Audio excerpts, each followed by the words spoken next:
My name is John Okewole. Yeah, and it's a pleasure to have this awesome event at this time. It's the LaNA in Nigeria program that's anchored by the UNESCO IIEP, the IEA in Hamburg, IIEP is in Paris, NIEPA in Ondo in Nigeria, and UBEC, of course, a national organization as well. The workshop is taking place between the 21st and the 25th of October in NIEPA, Ondo State. Now, after that, we're going to send test administrators across 12 states of the 6 geopolitical zones in Nigeria for them to administer some tests with grade 4 or basic 4 learners.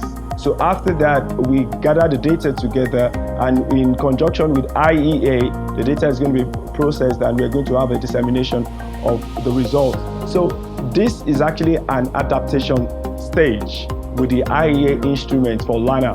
LaNA is a literacy and numeracy assessment, and it's actually set up for grade 4 students here in Nigeria, where we are here to pilot. Now, if we look at way back, we can see that Nigeria in particular, we have a problem with data, as either it's not available or probably the level of quality is very low.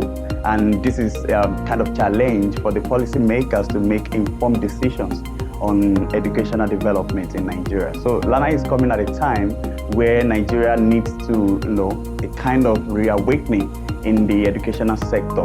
So we hope that the data that we're able to collect in this pilot study will be able to provide like an informed, insight for policymakers in education. I'm here representing the International Association for the Evaluation of Educational Achievement, the IEA. Admittedly, lots of words for just a few letters. We're here in Nigeria to pilot the literacy and numeracy assessment. That's a study of the IEA. The IEA is an international corporate conducting international large-scale assessments all over the world. One of the most famous, most known ones are TIMSS and PIRLS, but also ICLS and ICCS. LaNA is a little bit, can be considered as a little bit the little sister of TIMSS and PIRLS. It's an assessment tailor-made for countries' educational systems where TIMSS and PIRLS may be too difficult, not only in terms of the actual assessment, but also in terms of the administration or the tasks, because yielding high-quality data is a difficult, very time-consuming and costly endeavor, and it's a long production assembly line, and LaNA tries to fill a little bit the gap between what's the reality in certain educational systems, but still be able to yield high-quality data. And we're here to pilot and teach the standardized methodologies we use in all these administrations for IEA studies. We had a really interesting, very fruitful first day here at the workshop in Ondo. I'm particularly grateful and happy to see all this enthusiasm the workshop participants showed today. I can see then the quality of the questions and the willingness to work along. And I think we've had a very successful and very good first day. And I must say, as a planning institution, we appreciate this particular project because during our experience as a planner with state in the development of education sector strategic planning, when we do this situation analysis of state, one of the major challenges identified is learning outcome, poor learning outcomes among our children, most especially at the basic education level. And for basic education level, it comprises of the pre-primary, primary, and the junior secondary school. Then what could we have done to salvage this situation? And I think if we take a drastic step like this, early identification of learning assessment, looking into the students' learning situation in the classroom, how productive are they, how competent are the teacher in their ability to do effective teaching and learning of these children, we'll be able to know.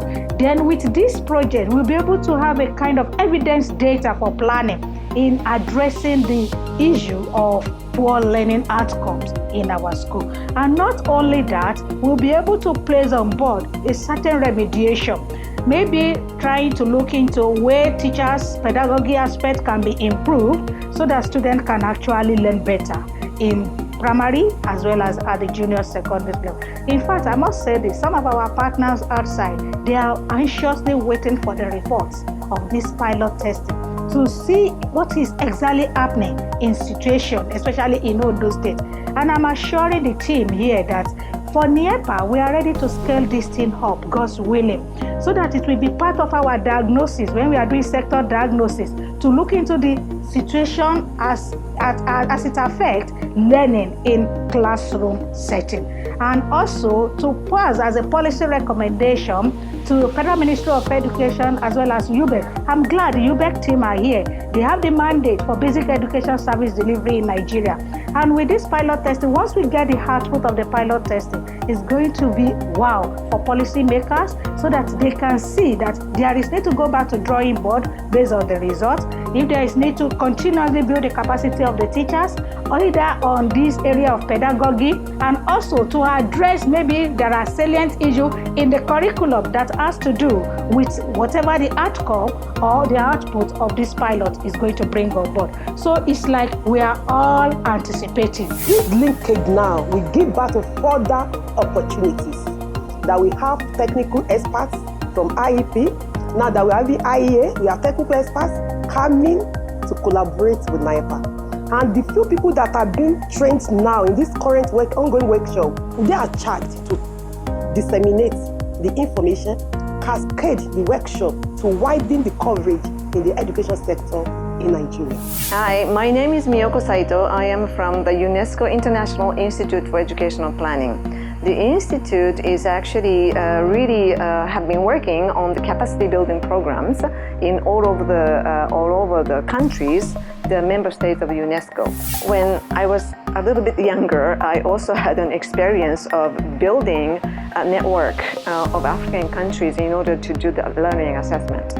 And I think Nigeria has a capacity to do something similar, which means that Nigeria can give an example of carrying out the assessment with the IEA methodology, which is a high standard, then to have collected data, using the data, and then the data can be used by different level of the Ministry of Education, including the parents, students, the teachers, as well as the school head, and why not the inspectors, the regional directors, and some other, the teachers, representative of the teachers union, for example. So there's a lot of possibility once the data are collected to be used. But then when that's collected and then when it's time to do the analysis, it could be also possible to invite some other neighboring countries to give a showcase as what Nigeria was able to do. And then I'm sure that other neighboring countries also would like to have the similar kind of capacity building experience that Nigeria is having right now. So if that's the case, then that would be a kind of a beginning point of having this Western African network of doing this kind of assessment.